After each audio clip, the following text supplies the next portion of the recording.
Fur is the most controversial skin in fashion. Over the last few years, some brands have stopped using fur following pressure campaigns, but many are still using it. Sustainability has definitely become a catchword in the fashion industry, and there is a lot of greenwashing. It's becoming kind of upsetting in a way because there are so many people doing good works, but the ones who have the most money and the deepest marketing pockets are the ones that are blasting that they're doing good works, when in fact, they're not always doing good works. Do you care about sustainability? According to the fur industry, faux fur is unsustainable, chemical and plastic-based, and leaks microplastics into the oceans. Meanwhile, the industry positions animal fur as sustainable, biodegradable, and natural. Not an artificial chemical material. Real fur is a sustainable resource produced by farms or from a renewable surplus that can be harvested from the wild. One thing that the fur and leather industry has done really effectively in the last several years is take a debate around what happens to animals used for materials and turn it into a debate about plastic. The main communication strategy for this multi-billion-dollar industry is to present itself as green. The website furisgreen.com is copyrighted by Fur Council of Canada. Truth About Fur is representing the interest of the North American fur industry and the International Fur Federation. And behind sustainablefur.com, we find Fur Europe, an interest group who spent €500,000 lobbying the European Union in 2019. To understand more, I meet with the CEO of Fur Europe. The fur industry in Europe, we have about 4,000 farms. That is mink, fox, chinchilla and fin raccoon farms. We produce around 30 million mink skins and fox skins, yeah. My role as CEO is to take care of the interests of my members, to make sure that we promote fur positively, especially in a political context. Natural fur is a 100% natural product and it biodegrades, especially compared to the plastic fur, which pollutes the oceans, pollutes our nature. But also compared to that, the active life of our product is longer than you can see in any other product. Can we get a little more in the environmental impact?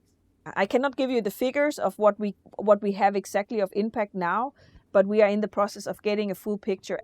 In reality, based on a study funded by the fur industry itself, only about 25% of a fur pelt biodegrades. And compared with synthetic faux fur, animal fur produces 7.5 times more emissions. On top of that, to prevent pelts from rotting, animal fur is processed using chemicals like formaldehyde and heavy metals. There have also been studies on human health in association with wearing fur. And in Italy, garments that were intended for babies and children with fur trim showed that these dangerous carcinogenic chemicals were rubbing off on people. And this is an industry that wants us to believe that it's sustainable and natural. The microplastic argument also doesn't stand. Faux fur doesn't get washed often, and certainly not in machines. It's starting to look a lot like the fur industry is using sustainability as a distraction.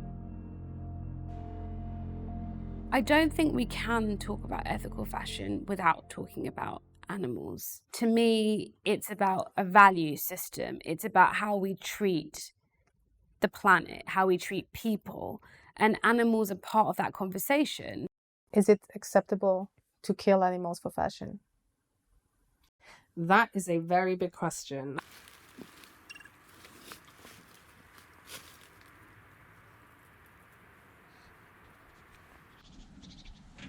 It's very well regulated, the pelting or the killing of the fur animals. It's something that is based on science. One of the big advantages of our sector is that we actually do not transport for slaughterhouses. We do not transport our animals for killing. So when the animal is killed, it's taken right out of its natural environment and put into either for the mink, it's put into a box with gas, or for the fox, it's with electricity. You kill it like that. So it's very humane. It's just outside its environment. It doesn't get stressed. It doesn't get panicked or have a long transport cramped with other animals in an animal transport. Wait a minute. And put into either for the mink, it's put into a box with gas, or for the fox, it's with electricity. You kill it like that. This motion refers to the standard killing method on fur farms approved by Fur Europe. The electric current passes through a fox once one of the electrodes has been inserted in the fox's rectum and one electrode into the mouth, and the farmer pushes an on-off switch. And this is the fur industry's definition of humane.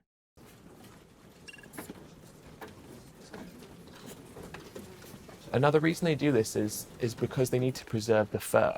So if they were to kill the animals using, say, more conventional methods, that will destroy the quality of the fur because it'll become stained with the blood.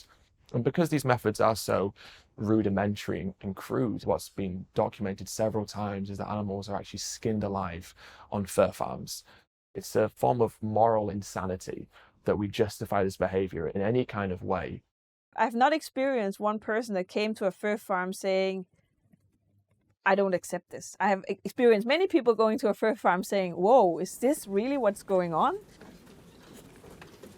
There are all these pictures and myths about what is going on, but when you actually see it, it's an animal production. The animals are well, they are curious, they are lively. It's just an experience to go and see it. So that would always be my answer.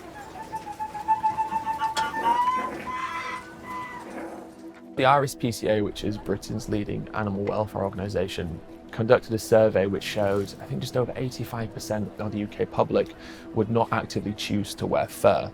However, what we see is an increasing number of people wearing items such as, hats with pom-poms or key rings of pom-poms or coats with fur trims. They're aware that actually people don't want to buy these items anymore and they're undesirable. And so they've tried to sneak fur back into the marketplace by making it very subtle and very hidden. It's not only therefore something that's immoral towards the animals, but actually immoral towards the people who buy these products, because if they knew the cruelty behind it and they'd seen what happens to these animals, they wouldn't want to purchase it. Over 100 million animals are killed every year on fur factory farms where everything is planned from birth. Babies are born in spring and grow confined in narrow cages. When winter comes and when their fur is fully grown, the animals are then killed and skinned. Some animals are kept for breeding for the next year in a never-ending cycle of birth, cage, and death. To make one fur coat, it takes up to 300 chinchillas, 60 mink, or 15 to 40 foxes. Fur farms exist in European countries, Russia, US, and Canada, but the biggest fur producer in the world is China.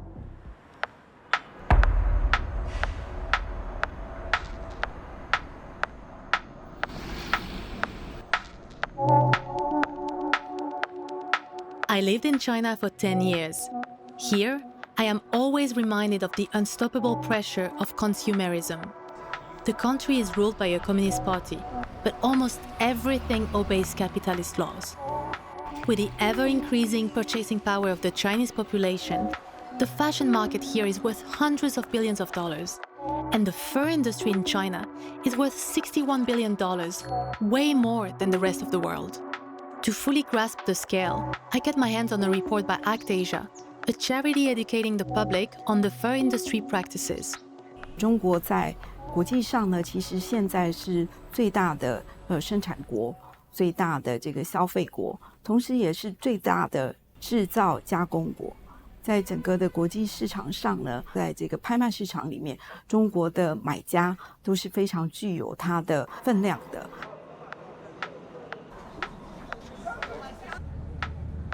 One of the major centers for the skin trade is just 1 hour outside of Shanghai.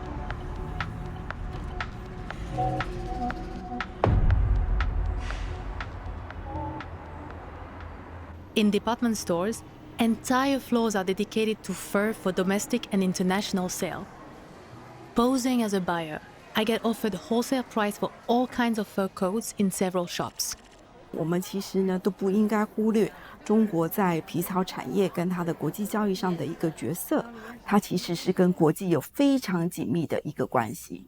其实越大的养殖场呢，很多呢常常是有国际的投入的，比如说在大连的一个很大的养殖场，它已经有高达到5万多只的这个貂，它的繁殖种类呢都是从丹麦他们进口进来，从技术上、设备上呢都是从国外直接引进。所以呢，我们在谈整个的皮草的养殖跟产业的时候，其实已经是一个非常跟国际的连接的一个紧密的概念。In this shop, I find wolf fur from the US, even though some wolf populations are endangered. This is what this is black. 里面你知道吗？全都是毛，对，全都是毛。There's fur for any budget. For $1.50, you can buy a rabbit keyring made of real rabbit fur. In the back alleys behind the malls, I find raw pelts sold by the dozens at about $40 a pelt. 这些是国产。国产。嗯哼。这是进口的，美洲蚝。里面蚝的玻璃水疗都有的。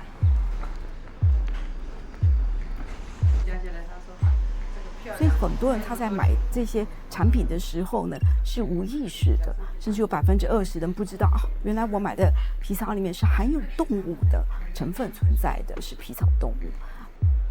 是芬兰还是？那个是芬兰。芬兰。对。那这个皮草动物有可能是来自猫狗，也有可能它是来自野生动物。都有区别还是？一张跟它都是养的这个吧，一张跟一样，它都不跟人一样，长得都不一样的，它不是说这个同一个，它就是都是大型犬，这都是差不多，就是。你看，你说这个是野生，那你怎么买？有关系。你不你就是那便宜啊，230了，他说我200。These are wild caught, and it's a protected species. 这一条疤上，有的疤一看100有几条？30条以上。你看到的那些在市场上一条一条的这个皮挂在墙上，放在地上，这些都是活生生的生命。After Haining, I can't stop thinking about the animals. Back in Shanghai, a local activist shows me where all these pelts are coming from. 当我们在谈很多动物的议题的时候，常常你会觉得从一支视频，或是说从报道，或是从文字上去认知，一直到你自己到前线、到农场上或市场上去看到这些动物它们的苦痛，是没有办法以文字来去形容，它给你一个很大的真实感。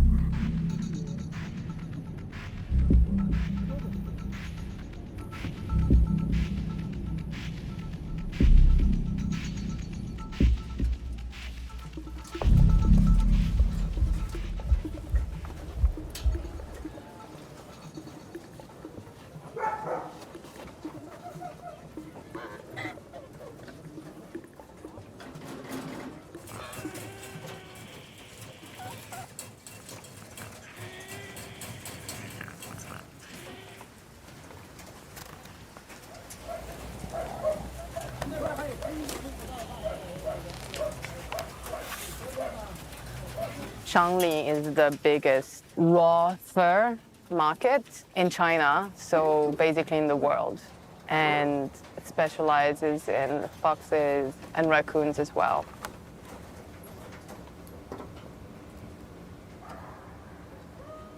And this is just like 300 of them here.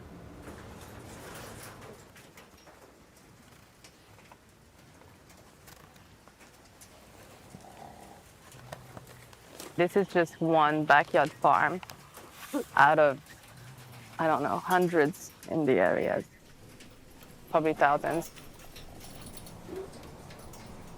We talk about these big numbers. We talk about 100 million, 120 million animals killed for fur every single year, year after year. But ultimately what it is, it's 100 million times one individual. I used to have a fur coat. It was a blue fox fur coat that I had. I didn't care. I felt like, oh, they're already dead, so I might as well wear it.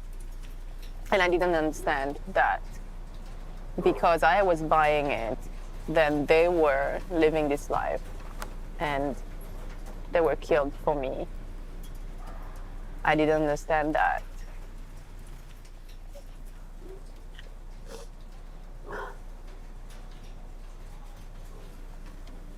I know.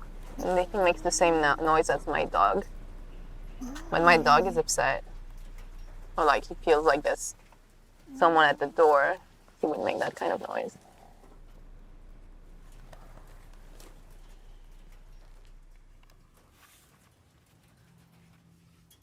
当我看到皮草动物被屠宰、取皮，整个的过程里面呢，其实伤心跟自己的难过是无法去叙述的。常常呢，在很多天之后，甚至很多年之后，这些影像呢，都不断会浮现。